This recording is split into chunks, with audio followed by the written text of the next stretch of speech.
Hello and welcome. Steve Gregg, on page 24 in his book, Why Not Full Preterism, says that before the 1970s, no Christian theologian ever believed what full preterists believe, that Christ's second coming, the resurrection, and final judgment were spiritually fulfilled in AD 70 with the destruction of Jerusalem. Now, that's simply not true. While a modern organized movement started recently, the ideas have been around for centuries. Gregg's claim ignores a lot of history. Now, here's the evidence that shows people have held these views for a long, long time. Even famous early preachers in the 3rd to 5th centuries interpreted key end times chapters, like Matthew 24, as being completely about AD 70, not our future. John Chrysostom, AD 347 to 407, a giant of early preaching, in his homilies on Matthew said straight up that all of Jesus' prophecies in Matthew 24 were fulfilled by AD 70. Now, why does this matter? In North Africa in the 4th and 5th centuries, church councils and fathers explicitly condemned those who denied a future resurrection and judgment, identifying them as a sect.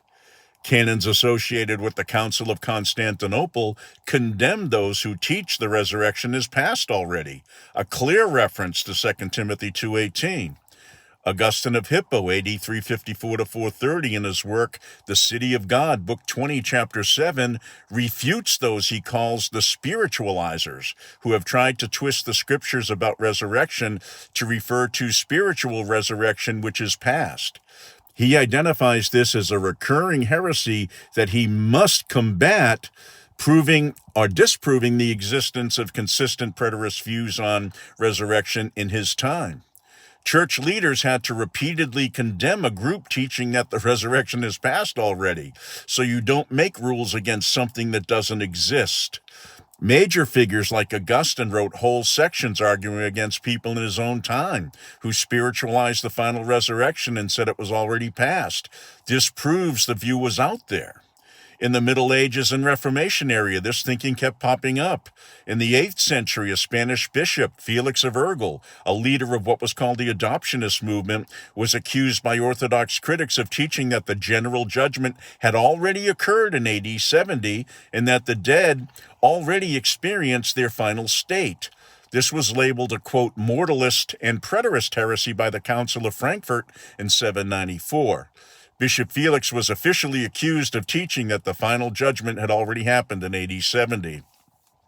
Now, during the 1600s, and 1700s, several writers in England published books arguing for a fully past fulfillment of prophecy.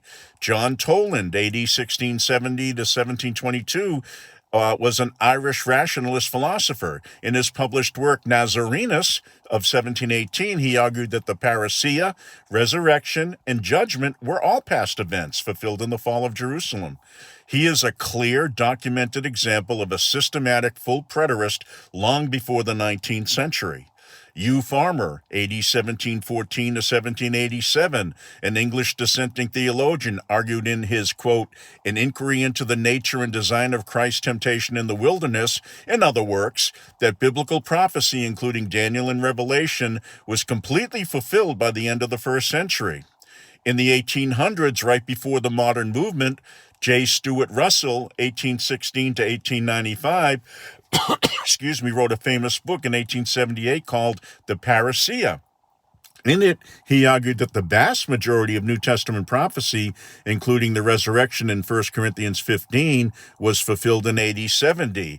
His balking at Revelation 20:11 to 15 was a minor inconsistency in an otherwise comprehensive preterist framework that I will certainly address in an upcoming video.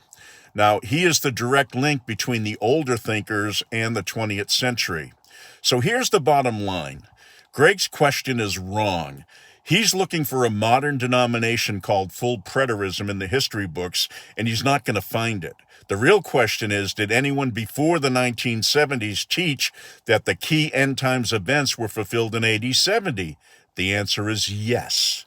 Condemnations are proof. The fact that early church councils and leaders kept condemning the idea that the resurrection is past is not proof it didn't exist. It's proof that it did exist and they saw it as a threat. Now, we have the receipts. We can name names and point to books from the 1700s, like Tollins, that lay out a full preterist view. This completely breaks Gregg's claim that no one believed this before our lifetimes. Now, we can conclude that Steve Gregg made an absolute statement that no theologian prior to our time held any other but the belief in a future return of Christ for resurrection and judgment. Now, history shows that's false. The modern movement may have organized in the 1970s, but the core beliefs have been argued and often condemned by scattered thinkers for at least 1,600 years. Now, this is a horrible way to launch into an argument in your book when the opening premise is so fallacious and easily disproved.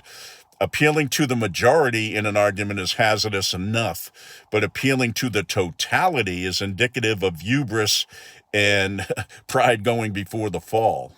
So please view the several videos that I've already created on this channel challenging Steve Gregg's extremely flawed disputes against full preterism in his book. Now, please post your comments below. Subscribe if you haven't. Thank you.